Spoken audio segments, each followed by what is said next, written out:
তোদের আজকে গ্র্যাভিটি চ্যাপ্টারটা পড়াবো, বুঝলি? Okay sir. তা তোরা কি কেউ কিছু জানিস গ্র্যাভিটি সম্পর্কে?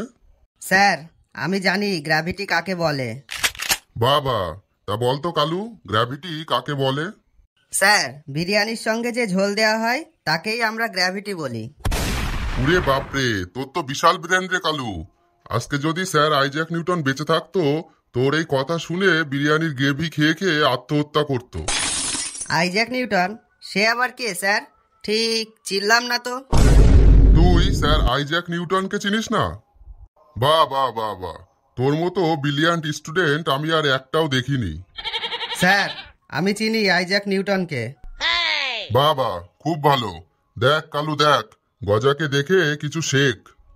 স্যার, দেখেই যদি সব শেখা যেত তাহলে আমাদের এত বই পড়ান কেন, আর হোমওয়ার্কই বা দেন কেন? আপনাকে দেখেই তো সব শিখে নিতাম। ফালতু বকিস না কালু, না হলে তোর মুখে এই পেন ছুঁড়ে মারবো। স্যার, ছুড়বেনি যখন একটা গজা নয়তো ডিম সিদ্ধ ছুঁড়ে মারুন। পেন দিয়ে আমি কি করব? পেন আমার কাছে অনেকগুলো হয়ে গেছে।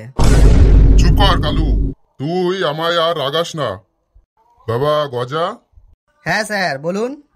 তুই বলতো স্যার আইজ্যাক নিউটন কে ছিলেন আর কি জন্য তিনি বিখ্যাত হন?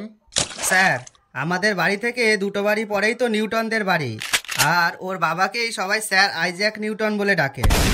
আর উনি তো স্যার খাওয়ার জন্য বিখ্যাত। শুনেছি কোন বিয়ে বাড়িতে গিয়ে নাকি 3 কিলো দই আর 22 পিস ইলিশ মাছ খেয়েছিল। বাহ, বাবা আইজ্যাক নিউটন, ছেলে নিউটন। আর নিউটনের ছেলে হলে কি নাম রাখবে রে গজা? নিউ নাকি টন? নিউ রাখুক গা না ওল্ড রাখুক গা, তাতে আমাদের কি? এই চুপ কর গরুর দলগুলো, তোদের জিকে সম্বন্ধে যা নলেজ দেখছি তাতে খুব শীঘ্রই একখানা বড় স্টেজ করে তোদের পুরস্কার দেওয়া উচিত, বুঝলি? একজন গ্র্যাভিটি বিরিয়ানি দিয়ে খাচ্ছে, আর একজন নিউটনকে 3 কিলো দই আর 22 পিস ইলিশ খাওয়াচ্ছে। তোদের উত্তর শুনে গর্বে আমার বুক চওড়া হয়ে যাচ্ছে, বুঝলি? হে মিতা, তুই বলতো গ্র্যাভিটি কাকে বলে? Gravity, gravity, gravity, gravity.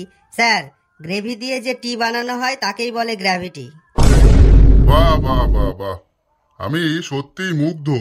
তোদের কাছ থেকে আজকে গ্র্যাভিটি সম্পর্কে যা যা শিখলাম, আমি পৃথিবীর কোনো বই পড়ে এগুলো শিখতে পারতাম না। আরে গরুর দলগুলো, গ্র্যাভিটি মানে হলো মাধ্যাকর্ষণ শক্তি। এই যে সবকিছু নিচের দিকে পড়ে, এইটা ওই গ্র্যাভিটির জন্য।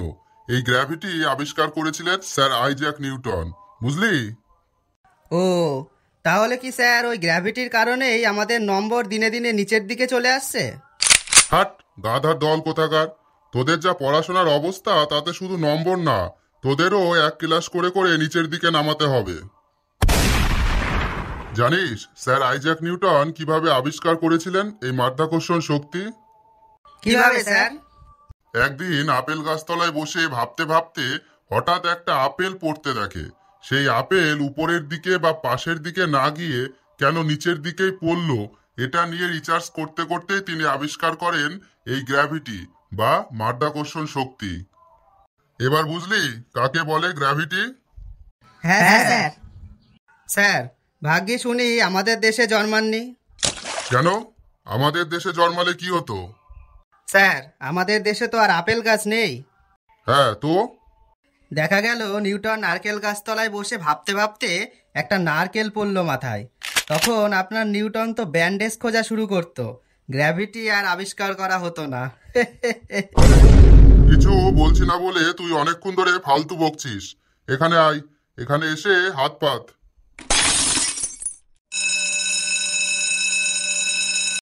স্যার, আপনার ক্লাস শেষ, ঘন্টা পড়ে গেছে।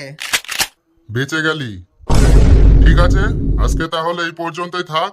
কালকে আবার নতুন কিছু নিয়ে আলোচনা হবে। সবাই হোমওয়ার্ক করে আসবি কিন্তু। Okay sir.